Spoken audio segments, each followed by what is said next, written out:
see what the guests with Nina are making of the front pages tomorrow. Thank you, Tom. Yeah, I've got the guests assembled, those in the know, the journalists, to talk about the front pages. I've got Matthew Parris here from The Times, Owen Jones from The Guardian. Paris Lees has joined as campaigner and journalist, and Nick Ferrari, the LBC presenter. Let's start with the Mirror then. If we can take a look at that. Really, really clear front page there, black front page. Owen Jones, not the front page you were hoping for this evening.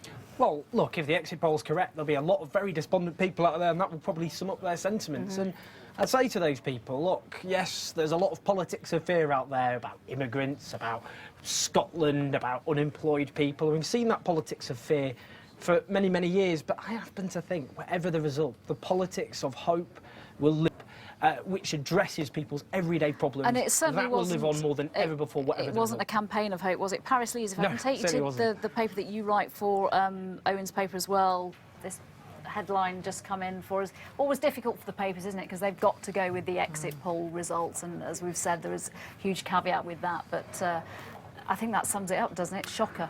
Yeah, I think we were all pretty shocked in this room, and I do feel really sorry for the editors tonight that are trying to come up with something. And I think that it looks like, you know, the Conservatives have got a claim on Downing Street still, but I still think it's all up for grabs to a certain extent.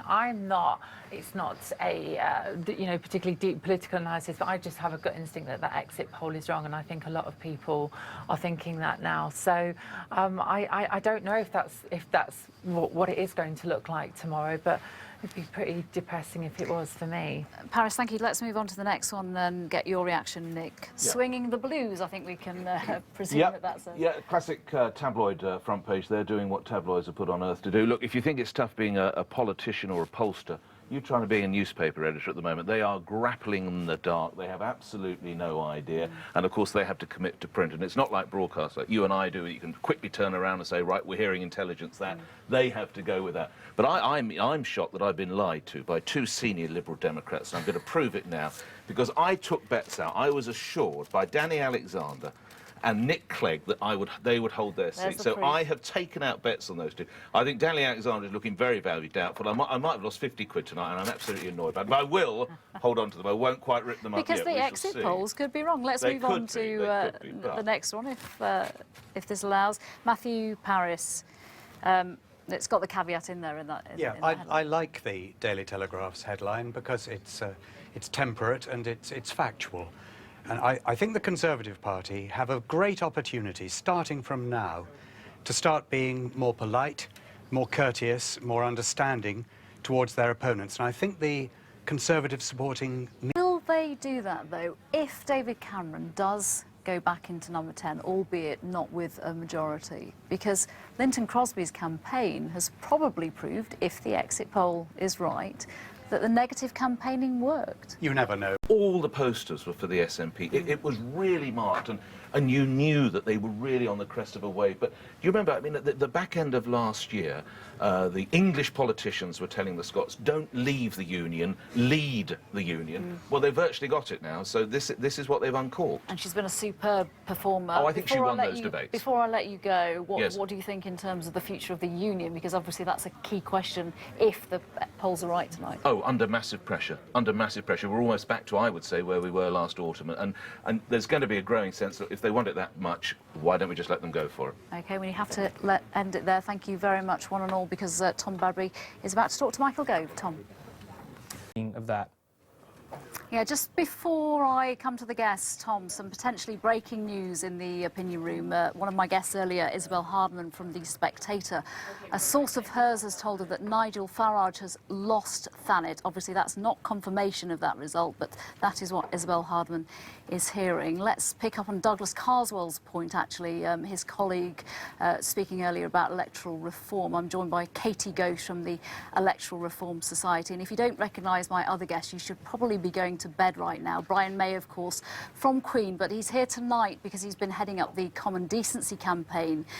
Brian, you think that politics is broken, you're calling for reform. Where does a result like tonight, if the exit poll is correct, leave that kind of campaign? The whip system, I would like to see that change.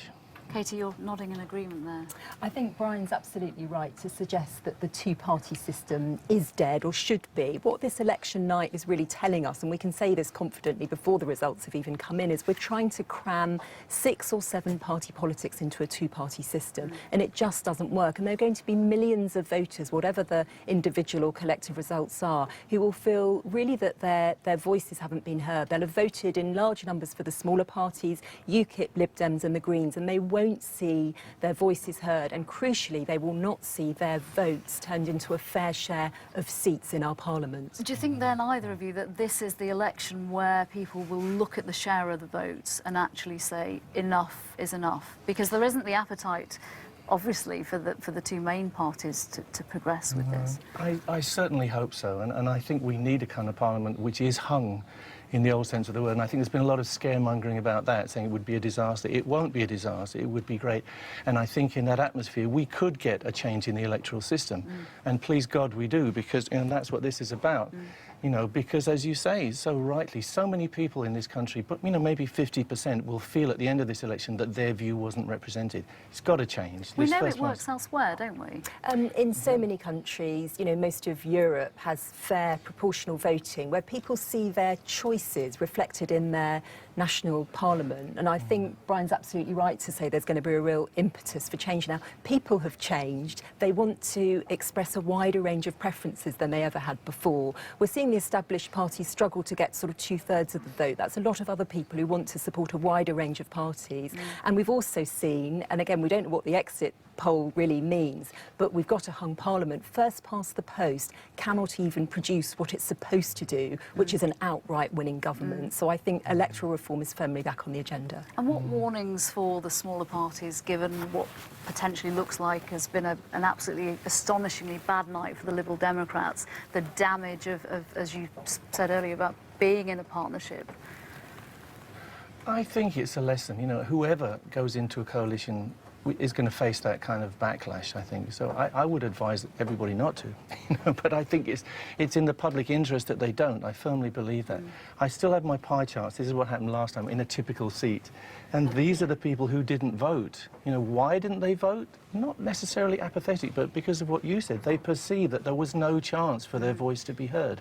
Has to change. Brian May and pie charts in the opinion room. What more do you want? He's on Facebook straight after this, taking your questions. So if you want to join Brian May and ask him questions about badgers, common decency, or indeed Queen, he's on Facebook straight after this. Tom. Tom, thank you. Well, I'm back with Adam Sharp from Twitter. Look, with the exit polls, if they're correct, they're certainly getting a lot of reaction on Twitter. In terms of issues, what are people talking about? Well, we've been looking for the last week or 10 days at what issues people have been talking about in this campaign, and we zoomed in here on the top 2. The economy in red, the NHS in orange. And look here, for the last week or so, duking it out to be the most talked about issue in the UK. But now, this big spike at the end here, that's tonight. Let's look at just the last 24 hours. Polls open, again, neck and neck until that exit poll. And people started talking about what would another 5 years of a Cameron government look like, and the big question, the future of the NHS, driving conversation tonight. Incredible spike there, isn't it, Adam? Well, let's get some more reaction to whether this result, if the exit poll is to be believed, was driven by one single issue, which I won't do the cliche, but was it down to the economy? I'm joined by Ronan Dunn, the CEO of O2, and by Lord Jones, the businessman, very well-known businessman and former trade minister, and Musa Okwonga, who used to be a city boy and he's now turned poet. Thank you, gentlemen, for speaking to me. Ronan, was it, in the end, if the Tories are back into Downing Street, was it about the economy? Did people just go, we need to stick with the long-term economic plan that we heard so many, many times? I think economic recovery has been a key issue. That it's not just the general economic environment, which is important, as you just said, but actually I think the average woman in the street, the average guy in the street, in work, in a private sector environment, said, I wish this leader of the Labour Party had talked about business. And he never did. He never once did. And I think that he's paid a price tonight. Musa, this is not music to your ears. Well, no, because I think it's more diverse than that. I mean, it's not scarier than it really I get is. out of this metropolitan bubble. You know, I go around the businesses and the schools and the colleges of the whole country. And I was quite shocked in a way, but taken by, I was doing a vox pop in a shopping centre up in the north only 2 days ago.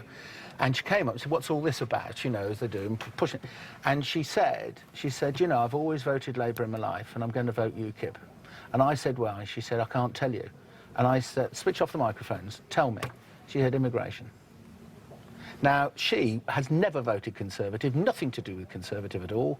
She's nothing to do with Liberal. She was a Labour voter who was going to vote UKIP because of immigration. So when the metropolitan bubble down here actually starts talking about immigration, I suggest they go up there and understand it. And by the way, I'm not saying you're wrong. I'm merely saying it is not a London issue. Well, I'm not from a bubble. I'm black, I'm bisexual, or of Asian. Well, what's that got to do with this woman who says she's not voting Labour? Because the full picture hasn't been given to a woman like that. Well, because but whose fault is that? Well, it's a media problem, it's a political problem, it's an articulation problem. Now, here's the thing. I would love to achieve the same kind of growth you would like to achieve. But my problem is we've had a conversation about immigration almost exclusively. We haven't talked about job creation, environment. We haven't talked about financial regulation. No, you have a lot. There's been a big conversation. There's been demonisation of creating wealth by Miliband all the way through this campaign.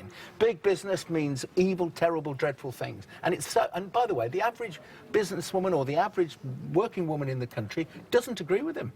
Lord Jones, let me bring Ronan in. But the key here is there's an opportunity in the economy to grow, and that should contribute to all of the challenges we have. That's inclusion, that's about making sure we have the right skills. Even in the digital economy opportunity, there are 750,000 job opportunities in research that we've done, but we're not creating the skills. So what we've got to do is match talent to opportunity, and then everybody can participate. And that also includes people who are not necessarily born here, because we have to get the balance of making sure that we contribute to the economy in the way that everybody will benefit. If there's nothing coming out, there's no way of solving the deficit problem. I'm going to have to bring that to an end just because we've run out of time. It's nice to end on a lot of nodding heads rather than the row, but thank you, gentlemen. Thank you very much, Tom.